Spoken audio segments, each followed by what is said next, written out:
Just a heads up, this gameplay was recorded during version 1.1. I was hoping to get this video out a lot sooner, but got sick just after recording.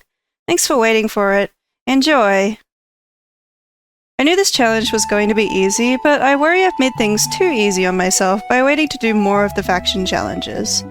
It's the nature of these free-to-play gacha games that you acquire more materials as you keep logging in and using your stamina. For the most part, that's all I've been doing on this account. Logging in, using my vital energy, and completing my daily wishes, some of which have asked me to upgrade my Eurekas. In my first video, there were times where I failed the faction challenges in Flora Wish and needed to upgrade my items to progress. This time, I challenged the factions of both Breezy Meadows and Stonewoods, and things were much easier, partly due to the new recommended feature and because I may have been too quick to level one of my outfits. I decided to challenge the Stonewoods factions first because I've gotten a few comments saying people were stuck on the Sovereign of Sexy challenge. I still haven't gotten all the sketches for the Star Wish Echoes outfit you get from Kilo the Cadence Spawn, but I crafted the pieces I could and glowed them up in preparation. I'm not sure why it needed to be night to challenge the Raging Rocks faction, but I switched the time so I could find Mateo, Frosty, and Jaden, and got a perfect score against all three. This unlocks Lewin Dewey to challenge, and I score a perfect against him too. Windy from Rustic Frenzy is up next, and I get another perfect rating, mostly thanks to my level 10 Eurekas. I score an average rating against Squeaky, and need to change the time to locate Maestro and Old Kane from the same faction. I get a perfect score against each using similar outfits, even though one tests my sweet and the other tests my elegant score. This is what I meant when I said I might have been too quick to level one of my outfits. Specifically, the Far and Away outfit I got from the mail in version 1.0. At some point, I upgraded the entire outfit to level 9, and it ended up carrying me through a lot of challenges here, even when it was off-style. Last up from Rustic Frenzy is Two Fields Rich, who we get another perfect rating against. I set the time to 9 again to find Hank from the Shifty Rags. Up to this point, when the game recommended me the Far and Away outfit, I added a cloak and another accessory to increase the score, but decided to leave it this time. I think the recommended feature knows what it's doing because I get a perfect rating without needing extra points. The abandoned district is pretty tricky to navigate at times. Remember that locations on the map have an icon indicating what floor of the area something is on, which turns green when you select it. Other points of interest, such as warp spires, will have the same green icon if they're on the same floor. I say this because I usually forgot and just teleported to the warp spire that looked closest on the map and got lost a few times while doing this challenge, especially because I hadn't taken the time to explore the area and activate warp spires before doing the faction challenges. Eventually I find and challenge Lil Chaos from the Shifty Rags and win a great rating. Then I challenge Gordon for a normal win, which unlocks Sheldon, the faction's leader. He tests our sexy style, and I get a perfect rating. Now the Sovereign's Challenge Ignite the Sexy Night side quest begins. The Sovereign of Sexy hasn't made an appearance in a long time, but auditions are being held to perform with her at the Ripple Estate soiree. It sounds like a good opportunity to find her, so I head to the Ripple Estate for more info. There are 3 PCs discussing the event, and they're alarmed to hear that the news has spread about it.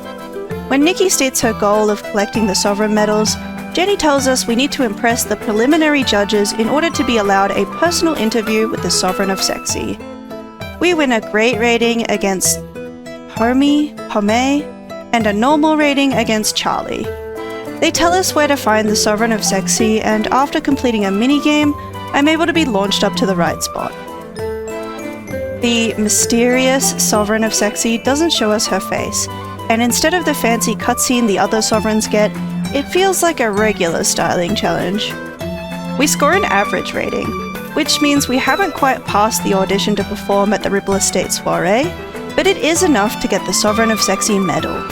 We'll have to have a rematch later, but now we make our way to the Stylist Guild to turn in the medal for materials to craft another piece of the Wishful Aurosa outfit. The next Sovereign we want to target is the Sovereign of Elegant, available to challenge after beating every faction member in the Breezy Meadows area. I'm feeling confident, So I immediately teleport to find Sibylla from the Green Masks faction. Sure enough, I win another perfect rating, in the fishing outfit no less. We score perfect against Jock and Misty from the same faction, unlocking the Green Masks leader, Kantor. Before we challenge him, he shares with us a poem about the Sovereign of Elegant. She's become this infamous ghost story in Breezy Meadows, referred to as the Banshee. Hopefully we'll get more information as we complete more faction challenges. For now, we get a perfect rating against Kantor. I already beat Pepsa from Great Meadows in order to unlock a faction from Flora Wish, so I challenge Salmoni and get a perfect rating. When I teleport to find Aurona, she's initially not where the map marker says she's supposed to be, but appears when I run a lap around the Meadow Activity Support Center.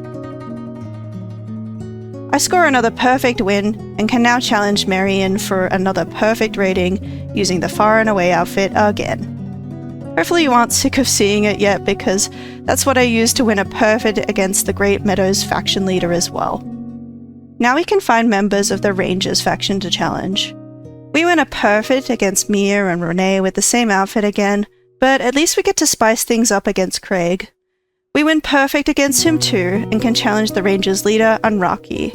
We win another perfect, and the Sovereign's challenge, the Knight of Elegance side quest begins.